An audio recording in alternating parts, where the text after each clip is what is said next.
Bom, agora sim, quem está na live aí, agora a gente ligou apresentou ela antes de entrar na live, então vai ser a Keila falando de ArcGIS, e bora lá. Isso aí. Muito obrigada, agradeço muito a presença de todos vocês, principalmente o Igor, que promove esse meetup, que eu acho que é muito importante para a gente compartilhar conhecimento na comunidade. Já falou, meu nome é Keila, eu trabalho na ThoughtWorks, eu sou consultora de desenvolvimento de software lá, e recentemente, a Camila já falou, é conhecida como AngularDB e também em tecnologias web.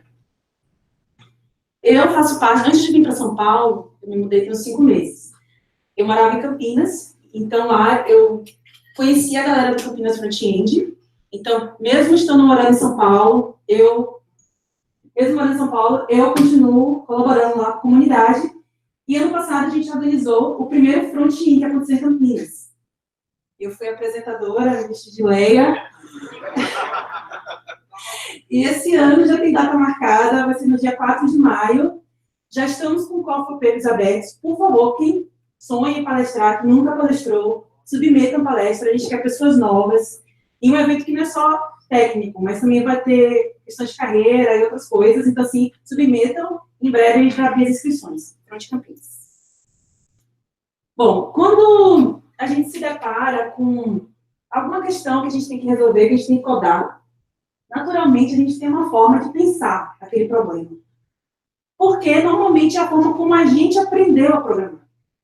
E a forma como a própria CPU processa aquelas instruções de uma forma sequencial, que é a forma imperativa. Então, essa forma, para a gente, é a forma mais natural.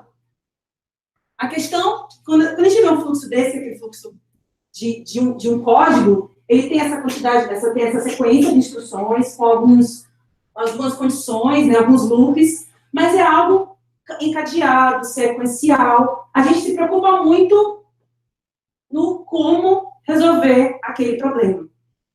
E, em vez de a gente se preocupar naquilo que a gente quer resolver, realmente. Tem esse programinha aqui, que eu escrevi um tempo atrás, não foi em Angular, foi em JavaScript. Eu tenho essa área que eu chamei de Canvas, e desse lado direito aqui eu tenho tipo um espaço onde eu vou mostrar coordenadas e a área de figuras geométricas. Então, eu desenho 3 pontos na tela. A partir do momento que existe 3 pontos, eu renderizo um paralelograma, esse aqui é Canvas, né, do JavaScript, ou do HTML. E aí, o que eu faço? Eu calculo a área do paralelogramo e desenho um círculo com a mesma área do paralelogramo, com centro no paralelogramo. E aí, quando eu movo os pontos, o que eu faço? Eu atualizo as coordenadas e atualizo as áreas. Como é que a gente resolveria isso de forma imperativa? Então, eu definiria um evento no meu Canvas, que é essa área onde eu posso desenhar, e aí eu desenharia o ponto, em seguida desenharia o paralelogramo, se tivesse 3 pontos, desenharia o círculo, atualizo as coordenadas e atualizo a área. E aí eu preciso definir também, isso pensando de forma imperativa, que o ponto, quando move, eu preciso definir um evento nele também. E aí eu tenho que fazer, desenhar o paralelogramo, desenhar o círculo, atualizar as coordenadas e atualizar a área. Aqui está muito sequencial, estou preocupado como eu vou resolver o problema. Quando eu comecei a programar, na verdade, antes de eu programar com Angular, eu nunca tinha programado com nenhum framework JavaScript. Então, eu vim do jQuery e programava de forma imperativa. Então, quando eu me deparei com Angular 2 anos atrás, assim, comecei a realmente codar profissionalmente, então, assim, meu código não era essas coisas, porque eu pensava de forma imperativa. Porque as aplicações de antigamente, imagina, sei lá, 20 anos atrás a web, era muito mais simples. A gente não tinha toda essa interatividade que a gente tem hoje nas aplicações. A gente tem animações, a gente tem dados que são compartilhados entre vários componentes da tela. É muito mais complexo do que aquelas aplicações web de antigamente. E isso, assim, para quem está usando, é fantástico, porque para o usuário traz uma melhor experiência para ele. Só que, para quem cria essas aplicações, é foda. E aí a gente acaba caindo muito comum a gente cair naquele famoso callback hell. Então, a gente tem uma função que retorna um valor, e a gente espera esse valor para chamar uma nova função. Isso não somente atrapalha a manutenção do nosso código, como também bloqueia a execução da aplicação. Mas agora é hora de falar de coisa boa. Programação reativa resolve os nossos problemas. Então, a gente consegue lidar com eventos, né? Mensagens, solicitações HTTP, notificações e mudanças de valores de uma variável. Então, essa questão de a gente usar a programação reativa no front-end é uma característica bem específica do front-end, porque tem essas várias interações, a gente precisa escutar vários valores e atualizar de acordo com essas mudanças. Mas não só no front-end. Por exemplo, o Netflix usa para tratar a questão de sincronicidade no back-end. Então, eu trouxe a biblioteca do LX, né, reativa do JavaScript, mas, por exemplo, o Java também tem. Normalmente, todas as linguagens, elas têm uma biblioteca reativa. E aí, não só também para codar, mas pensando em arquiteturas. Então, a AWS, com Serverless, pensa essa questão da reatividade. Poxa, mas eu sempre pensei desse jeito, eu fui ensinada a codar desse jeito. É a forma que, cara, primeira vez que eu me deparo com um problema, eu penso de forma reativa.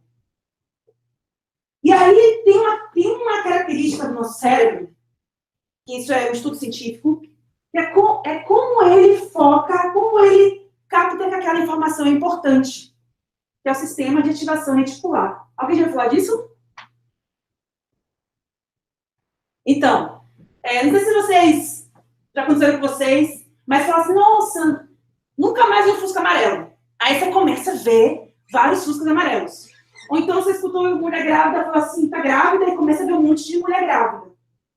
Na verdade, não é que aumentaram necessariamente a quantidade de Fuscas amarelos, ou aumentaram a quantidade de mulheres grávidas. Mas é algo que você focou e acaba que você capta mais aquilo. Por exemplo, quando você está andando no aeroporto cheio, e aí tem vários sons, porque nosso cérebro, ele não capta tudo que acontece, é muita informação. Ele capta aquilo que é importante. Então você está naquele meio daquela confusão toda, né? Aquele monte de barulho, um monte de gente falando. Daqui a pouco você escuta, Keila, por favor, compareça ao portão 15. Porque no meio de todo aquele barulho, você captou aquela ideia. Por quê? Captou aquele som, né? Por quê? Porque chamar o seu nome é algo importante. Então, tem alguns tipos de coisas que meio que impregnam na nossa mente. Então, essa é uma mudança de mindset que é necessário e que não vai acontecer espontaneamente. A gente precisa se esforçar e buscar resolver os problemas de uma forma que não seja naturalmente a forma como a gente sempre resolve. E aí a gente entra no mantra da programação reativa, começa a enxergar stream em tudo. Tudo pode ser um stream. Então, como é que o RxJS implementa a reatividade? Ele usa um padrão, que é do Observable e do Observer. O que é o Observable? O Observable, ele guarda os valores que sua aplicação quer observar. Então, o Observable, ele não é o valor em si. Imagina criar um embrulho. E aí, tem um outro elemento, que é o Observer, e que ele faz o quê? Ele se conecta com o seu Observable, e aí ele reage de forma diferente, de acordo com como ele decidiu. Então, você pode ter diversos Observers para o mesmo Observable, porque você pode querer reagir de formas diferentes. E o que é Observable na prática? É uma função. Uma função que emite uma notificação. Então, aqui eu criei um Observable, e ele emite, usando a função next, a string oi. Ele pode emitir qualquer valor. Alguém pode me dizer o que faz esse código? Ele criou um observable que vai emitir a string oi pro...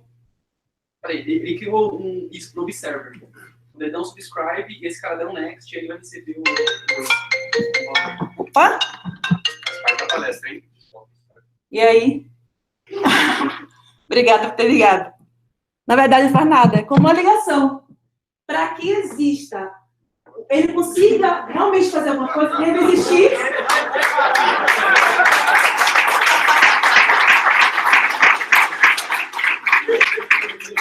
Deve existir uma conexão entre eles. Então, se eu te ligo, né? Te ligo, se você não atende, nada acontece. Então, precisa haver essa conexão. E para existir essa conexão é através do método subscribe. E aí, o que é um observer? Ele é um conjunto de callbacks. Ele tem 3 callbacks, que é o next, que recebe o valor, o erro e o complete. E agora, esse exemplo que eu passei, né, que ele cria e emite o next, o observable, ele dá um subscribe. E agora sim esse código faz alguma coisa. Agora imprime oi, porque eu não consigo logo no valor ali. Aí o segundo callback que eu tenho no observable é o erro. No observable, desculpa, é o error. Então ali eu estou chamando a função next, passando oi, e error, passando o erro ocorreu. Então eu estou dando um subscribe. Então no primeiro callback eu imprimo o valor, oi, e a segunda vez eu imprimo um erro ocorreu. E o terceiro callback é o complete. No complete, você finaliza a execução do seu observable. Imagina que o observable ele é um string indefinidamente, mas você pode finalizar a execução dele. Tanto com o complete, como com aquele erro que eu mostrei anteriormente. Então, o terceiro callback, o que ele está fazendo ali? Está imprimindo o console log do valor oi, e o segundo completou. Tem uma diferença que é importante a gente entender, que é a diferença de hot e cold observables. Isso é onde são criados os valores dos meus observables. Cold, os valores são criados dentro do observable. Então, um exemplo, eu tenho observable from aquele array. Qualquer que seja o observe que se inscreva, qualquer momento, eu vou capturar todas as emissões do meu observable, porque são criados dentro do observable. Agora, se os valores são criados fora do observable, tipo cliques no mouse. Imagina que existem eventos de cliques no mouse, só que eu só vou conseguir capturar aqueles eventos a partir do momento que eu me inscrevi no meu observable. Os eventos que ele emitiu antes, eu não consigo capturar. Essa é a diferença entre hot, cold e observable, mas eu vou mostrar depois na prática. E aí tem os operadores, porque esses valores todos que vocês têm, a gente consegue manipular eles, consegue filtrar. Eu quero, às vezes, ter interesse só em alguns valores, não tenho interesse em outros. Consigo transformar esses valores em não valores, e aí que é o poder da biblioteca RxJS. É a capacidade que você tem de combinar todos esses operadores. Aqui eu vou mostrar alguns exemplos de alguns operadores. Esse operador filter. Então, todo mundo vai enxergar? Então, aqui eu estou emitindo 4 valores, né, A, B, C e A na sequência. E aí eu vou usar o operador filter. Para digitar ali.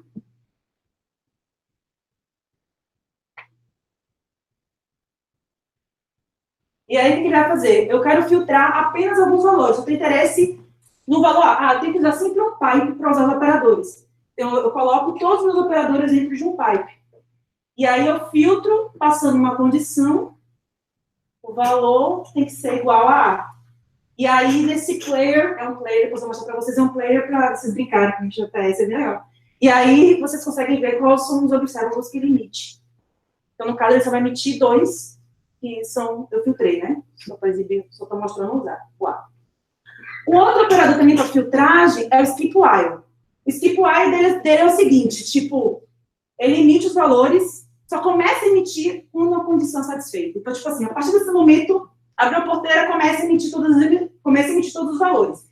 Então, eu estou emitindo 4 valores ali na sequência, 1, 2, 3 e 1, e aí eu vou usar o skip while valor menor que 3. E você percebe que ele emitiu aquele 1, que está depois do 3, porque ele está emitindo agora. Não emitiu primeiro, né? Um outro que a gente pode usar é o debounce time. Debounce time, imagina que você está ouvindo interações de teclado do usuário, só que você também não quer pegar todas as interações. Então, ele espera um tempo para começar a emitir. Eu estou usando ele junto com esse intervalo do RX. O que ele faz? Ele cria um observable que emite números inteiros sequenciais em intervalos. Então, eu defini um intervalo de 1 segundo, ou seja, ele vai emitir números inteiros cada 1 segundo. E aí, como eu estou usando 2 operadores aqui, combinando. O debounce time e o take 2, né? O que o take faz? Ele pega a quantidade N de emissões. Então, ele só está interessado nas 2 primeiras emissões. Então, esperou 100 milissegundos, e aí emitiu os 2 valores, e aí, de novo, vou esperar um pouco mais, e aí emito os 2 valores. Agora, esse já é um operador, diferente dos outros que eu mostrei, que é para filtrar, esse é para transformar. Então, eu tenho aqui esse observable que emite 3 valores, e eu só estou interessada, eu não quero o valor como ele é, eu quero transformar ele. Um exemplo simples, né? Pego esse valor e multiplico por 2. Então, emite só os valores transformados. O pluck é interessante quando você está lidando com objetos. E você não quer capturar aquele objeto inteiro. Você quer, às vezes, só uma informação que tem no seu objeto. Então, aí eu estou dando next no objeto que tem pessoa, e dentro de pessoa tem outro objeto, nome com valor ADA. Então, eu só quero capturar ADA. Então, aí eu uso pluck. E aí passa todo o caminho da informação que eu quero capturar. Então, quando a gente se inscreve, né, para ouvir essas emissões do Observable, a gente usa o espaço de memória. E aí é importante, muito mesmo, porque sempre esquece de fazer isso, que é se desinscrever dos Observable que a gente se inscreveu. A gente pode fazer isso de várias maneiras. Da maneira, tipo assim, mais simples, é da mesma forma como eu chamo o subscribe explicitamente, eu chamaria o unsubscribe, ou também alguns operadores. Tipo aquele take que eu mostrei, ele finaliza o observa, por isso que eles são emitidos 2 valores. Senão ele teria emitido indefinidamente, né, intervalo. Então, tem alguns operadores que eles completam também o seu observa, você não precisa chamar o subscribe explicitamente. Agora é hora de entrar no code. Deixa eu ver aqui.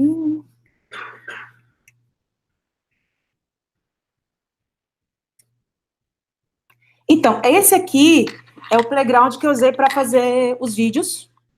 O que ele faz? Você pode brincar, já tem alguns prontos aqui, ó. E aí você pode mudar, criar um customizado, que foi o que eu fiz. A única regrinha é que sempre o último comando tem que retornar um observable. E aí ele cria esses vídeos e essas animações. Então, é bem legal para você praticar, mas não vou mostrar ele, não. Vou mostrar outro aqui, que é o Stack Blitz. Acho que eu vou dar um zoom, né, que tá pequeno até para mim também. Pronto. Deixa eu... Tá bom assim? Tá. Então, não sei se vocês conhecem Stack Blitz, mas é bem legal. Você pode rodar vários para Angular. Eu estou usando aqui para RxJS, né? E aí, deixa eu salvar aqui. Aqui eu tenho o meu browser, aqui eu tenho o console. O que eu vou fazer? Eu vou imprimir umas coisas no console e a gente vai ver como é que a gente pode usar alguns operadores. Vou dar alguns exemplos. Então, por exemplo, aqui, eu vou usar o from event e eu quero capturar eventos de clique no meu documento. Clique. E aí é importante que eu subscribe, né? E eu quero...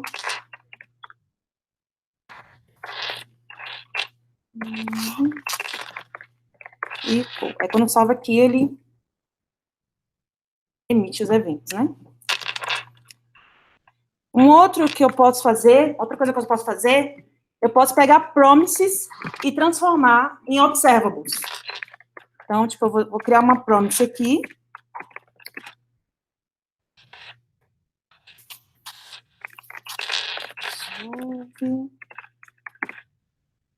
Vou colocar um set timeout aqui, só para a gente esperar um pouquinho.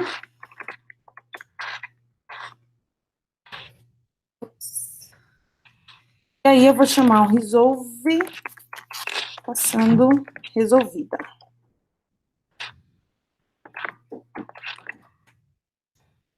E aí eu vou dar um from T, subscribe. E eu vou imprimir o que chegar para mim, né? Aqui. Salvar. Sei que aconteceu alguma coisa. Ah, apaguei alguma coisa aqui. Sem querer. Era aí que aconteceu aqui. Ah. Obrigada. Aí, esperou um segundo e aí imprimiu resolvida. Tá, e aí, lembra que eu falei dos hot e do cold observables? Então, vamos imaginar aqui, o cold é criado dentro e o hot é criado fora. Eu vou criar um hot primeiro, pra vocês verem. Então, eu vou criar aqui um número randômico. E aí, eu vou criar aqui, source, observable, create, server. E aí eu vou simplesmente emitir, não, é isso mesmo. Eu vou dar um console log no que chegar aqui. Isso. E aí eu vou dar 2 subscribes. Então, não, tá errado, gente. Na verdade, eu quero dar um next aqui. Server, next, certo? Passando o que chegou.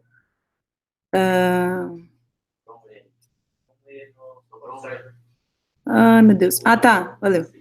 Oh, meu Deus, aqui, pronto, X. É isso que eu queria fazer.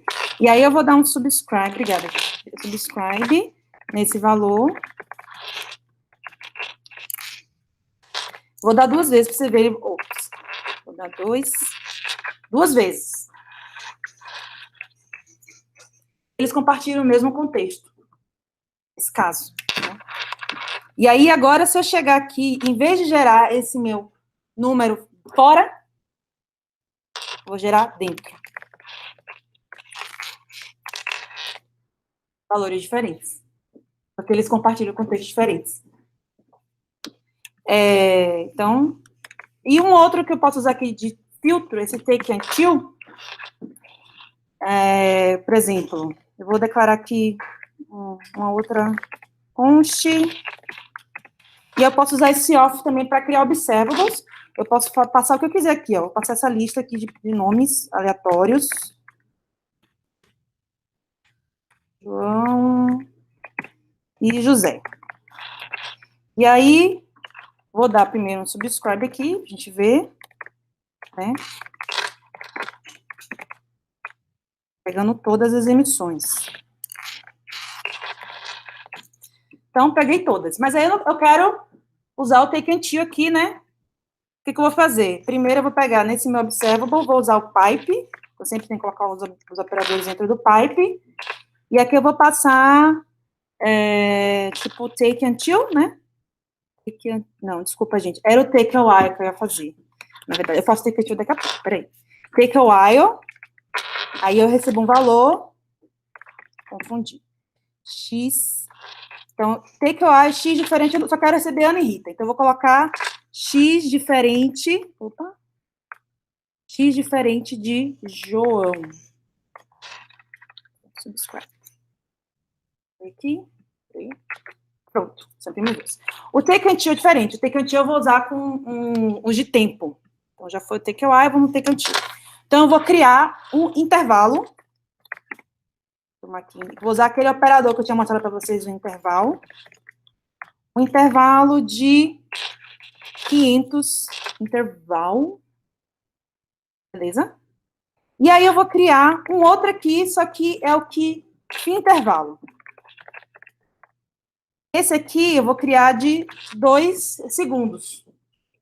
Como é que eu posso usar, então, take until? Que eu vou fazer aqui, intervalo, né? Ponto pipe,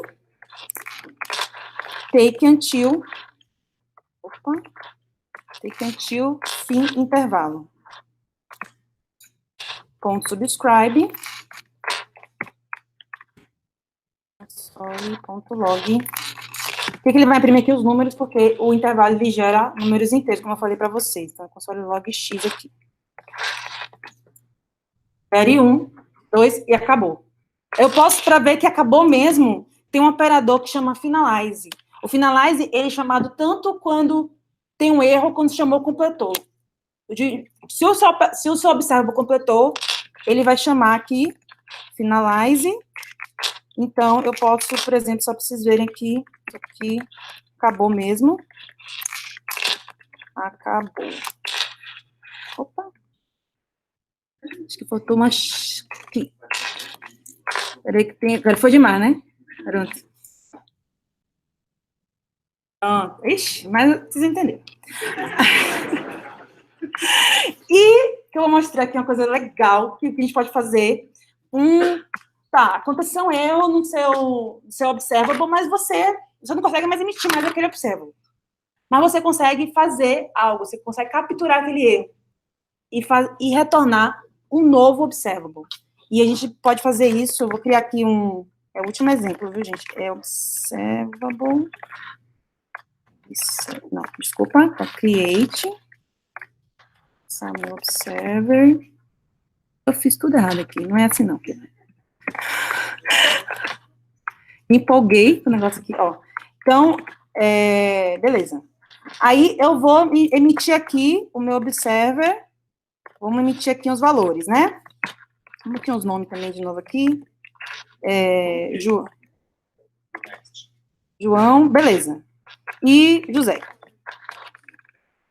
E aí, o que eu vou fazer? Eu vou dar um subscribe nele aqui. Faltou um termo no next. Opa, obrigada, gente. Aí eu vou dar um source, subscribe. Tá, e eu vou dar... Imprimir de novo aqui, pra gente ver. Já sabemos, né, vai imprimir todos os valores. E aí eu vou chegar aqui e vou dar um erro. Antes de emitir o José. Vou dar um erro aqui. Deu ruim o negócio. Opa, não é error. Pronto. Mas aí eu consigo pegar essa mensagem, porque lembra que o primeiro é o next, o callback, o segundo é o erro, o terceiro é o complete. Então, eu venho aqui, vírgula, vou pegar aqui o meu erro, vou dar um console.log o erro. Beleza? Imprimiu, deu ruim. Só que aí, às vezes, você quer pegar esse observable e você não quer somente receber o erro, você quer retornar, você quer continuar com sua missão. Então, o que você pode fazer? Você pode usar aqui, ó, um pipe. E aí, você coloca o cat error, isso. Certo? E aí, o que você pode fazer? Você retorna. Tem que ser, eu estou usando o off para retornar um novo observable. Voltei. Mas, João, voltei. Então, esse é o que eu queria mostrar para vocês. Alguns dos operadores, assim, vocês terem noção que dá para fazer muito mais coisa. E aí, a gente vai voltar para aquele exemplo. Lembra dos pontinhos que desenham paralelogramo, que desenham um ciclo, que atualizam as coordenadas, que atualizam as áreas. Como é que a gente resolveria isso agora de forma reativa? Eu defino que no clique lá, lembra que tinha aquele monte de coisa no clique? Só desenho o ponto. E aí, uma vez o ponto desenhado, ele emite uma notificação que ele desenhou, passando as coordenadas. E quando ele move também. Porque o paralelogramo, ele só tem interesse em saber as coordenadas. E aí, o que ele faz? Estou usando ali, não desenha ponto, ele vai... Tá só um exemplo bem simples, né? Mas, tipo, você dá um pipe, e aí eu filtro as coordenadas, porque eu quero saber que só quero desenhar quando tiver 3 coordenadas. Eu estou usando um operador para filtrar, e aí eu chamo para desenhar as coordenadas. Eu emito a notificação de que eu desenhei, porque o círculo precisa saber que o paralelogramo foi desenhado, e aí ele escuta esse observable, e aí ele desenha, ele recebe o centro e a área, para ele conseguir desenhar, se desenhar, né? E aí, tanto as coordenadas quanto o componente das áreas, elas também são atualizadas, só basta se inscrever nos observables. Então, como referência, acho que para quem quer estudar observables, eu indico a documentação oficial do Tendency Learning, a RxJS I/O. Esse playground primeiro foi o que eu tinha falado, mostrei com animaçãozinha lá dos observables, e os templates foi o que eu usei para mostrar aqui no Live Coach. Bom, se vocês quiserem ver os exemplos que eu fiz, vocês podem acessar stackblitz.com/edit, sei que é grande, mas RxJS Trasqueira. E esse é meu Twitter. Sorria, você está sendo observado. Obrigada, gente. Tem pergunta?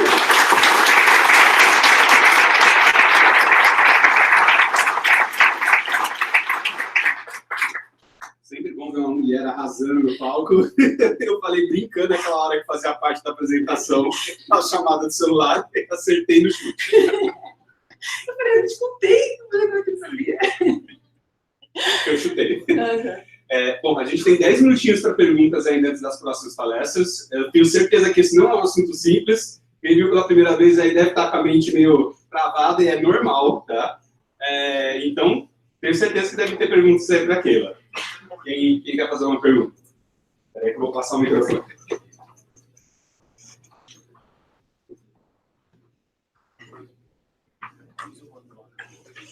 Boa noite, meu nome é Matheus. No final do ano, para fazer profissional objetivo. Sabe me dizer o que vai para o navegador? Se todas as operações são compreensíveis para o navegador, você de repente traduz para algo que talvez a gente pudesse fazer na mão para jogar para o navegador. Então, você fala, se implementar o observable na mão? Isso. É como se fosse eu implementar na mão, claro que seria muito mais complicado. Mas o que vai para o navegador é a parte da RX mesmo, que a gente escreve, ou ele vai traduzir para algo que, digamos assim, é mais fácil para o JavaScript do navegador. Então, eu não sei esses detalhes que rola por trás, mas assim, tipo, eu acho que essa biblioteca, ela oferece muito poder. Acho que se você for fazer tudo na mão, ou se fosse uma coisa muito simples, mas para você usar todos os operadores, eu acho que seria legal você usar a biblioteca, sabe? Tipo, mas dá para fazer na mão, você pode implementar, porque você viu que o observa é só uma função igual que tem os callbacks, daria para você fazer na mão, mas eu não sei por trás, assim, o que ele gera. Eu não sei se exatamente entendi a pergunta dele também, mas sobre usar o RX no Angular. Não, eu acho que eu entendi a pergunta dele. Ele está perguntando se o que acontece quando a gente escreve RxJS embaixo dos planos do navegador. Cara, é uma resposta muito longa, mas basicamente observables são funções. Tem um cara que é brasileiro, inclusive, chamado André Stauts, um criador do CycleJS, e tem uma talk que ele mostra o que de fato são observables na mão, então ele cria um observable na mão sem usar RxJS, demonstrando os conceitos. O RxJS, basicamente, o grande plus dele é os operadores. Eu acho que nos próximos anos aí, os observables vão ser nativos do browser, e o RxJS, provavelmente, não sei, vai ficar somente para os operadores. Então, a gente pode imaginar como um low dash de observables, mas são funções. Hoje em dia, a RxJS é uma lib, mas existe uma proposta para observables entrar no JavaScript nativo. Então, pode ser que no futuro você arranque o import do RxJS e use o observable da API nativa do JavaScript mesmo. Mas, por enquanto, é só uma lib mesmo.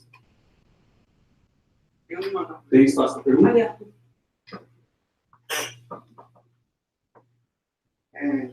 Boa noite. Quando a gente começa a utilizar Angular e ver os exemplos, na hora de fazer as requisições HTTP, que a gente sempre usou promises, os exemplos vêm com observables. Assim, pelo que eu estudei e que eu entendi da biblioteca, seria o ideal tratar quando vem mais de um evento, mas uma requisição HTTP sempre eu faço uma requisição, boto uma resposta, ele morre o observable. Então seria um observable de um evento só. Existe algum benefício em utilizar observables ou as promises continuam resolvendo melhor uma requisição HTTP? Então, a diferença da promise para o observable é que, assim, a promise ela bloqueia a execução do suporte. E ela muda também os valores. E com o observable, você usa os operadores para transformar esses valores. E não bloqueia a execução. O ideal é que quando você usar o observable, por exemplo, você está no Angular, né? Usar no seu componente. Então, realmente, você pode dar um subscribe, mas você usa aquele operador take, e você pega só a primeira emissão dele.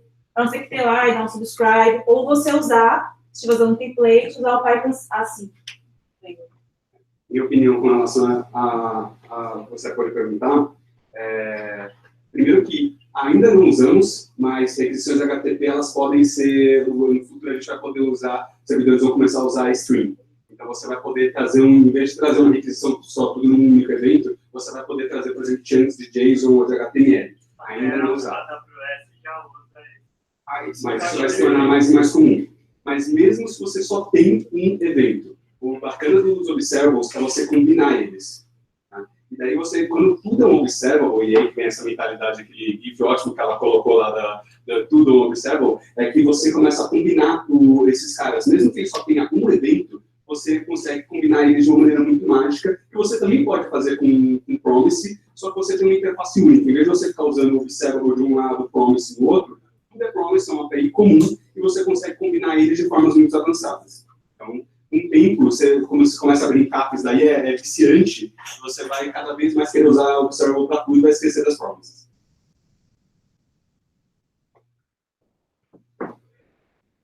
Primeiramente, parabéns pela coragem de apresentar um assunto que, assim, pelo menos quando eu entrei em contato a primeira vez, eu aprendi muito, continuo correndo até hoje, para falar a verdade, e, parabéns, de verdade, pela coragem, porque é muito difícil. A pergunta, na verdade, ela vai um pouco além da apresentação, porque é de um outro operador. Uma dúvida que eu estou tendo agora é a diferença de um observable para o subject, com que ele retorna observable. Só um ponto. Para uma requisição HTTP, tem uma vantagem de usar o observable, que você pode cancelar ela. Você pode cancelar com o sign do fetch, só que isso já está embutido no HTTP do Angular. Então, se ela demorar muito, você pode cancelar. Beleza? Também acho que não foi fácil. A primeira vez que tive contato, foi difícil, né? E até por isso eu quis fazer um top dessa para tentar mostrar de forma mais didática. Então, lembra que eu falei da diferença dos hot e dos cold observables, criados fora e criados dentro? O subject, ele é um hot observable. Então, eles não compartilham o mesmo contexto. Aí você pensa, mas por que você vai ter um subject? E no caso, observable é como se fosse uma função pura, mas para alguns contextos você precisa, porque ele é ao mesmo tempo um observer e um observable. Essa aqui é a questão. Você consegue dar um next nele, dar um subscribe nele ao mesmo tempo. É que, tipo assim, eu uso bastante subject dentro. Eu acho que para comunicar componentes é bem interessante dentro do Angular. Se você programa em Angular também, usa o Angular, beleza. Então, tirou dúvida? Você quer algum exemplo? Beleza, tá bom. Realmente é muito difícil para quem tem o primeiro contato, porque o paralelo que eu faço a primeira vez que a gente ouviu eu falar de programação orientada a objeto, polimorfismo, herança e tudo mais, você saiu fazendo isso logo de cara? Não. Isso daqui que a gente está vendo é um outro paradigma como se fosse programação orientada a objetos. Isso daqui é programação funcional e ativa. Você não vai sair fazendo programação funcional e ativa da primeira palestra que você escutar. Isso aqui vai dar tempo, meses, talvez até anos para você dominar de verdade. Assim como orientação a objeto, que muita gente demora anos e ainda faz cagada lá. Foi lá, e aqui vai ficar gravado mesmo. Aliás, isso daqui está hipnotizando vocês, tá? JS, entendeu? E um ótimo ponto também que você comentou de realmente, se você usar a API de patch do HTML5, né, que faz uma requisição e retorna uma promise, esse cara não é cancelável. O Simon sim, mas aí você está usando uma lib. Se você usar o patch da API da HTML5 mesmo, você não consegue cancelar. Tem até uma piada no mundo lá do ECMAScript, da TC39, que eles falam quantos engenheiros são necessários para cancelar uma promise. Porque até agora eles não conseguiram definir um padrão para cancelar promises. E observables já nasceram canceláveis e você cancela a requisição mesmo. Se você cancelar uma requisição feita com observable, com a TP-Kind, você vê no DevTools lá, você vai ver que vai aparecer como canceled. Entendeu? Pela raiz do navegador ele cancelou. Não foi só um if no final quando tem a requisição que ele não chama callback. Só observable faz isso. Exato. Você pode usar a API de Ajax do XHTML, HTTP, dá pra fazer a mesma coisa também, mas não tem coisa pra vocês virarem. Dá pra fazer pelo patch também, mas é um processo tão feio. Tem que passar um sign, uma referência, dá muito feio. Pela API da HTML5? Não, pela patch. Patch of promise, né? Só que você consegue passar um objeto para passar um sign, você tem que mandar o sign por fora para ele cancelar aquela requisição. É muito feio, muito feio. Tem espaço para mais uma pergunta para Keila, pessoal?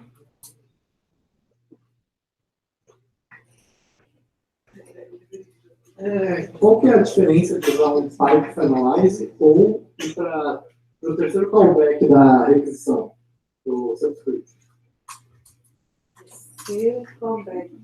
O complete. Complete. Segundo, Sim. né?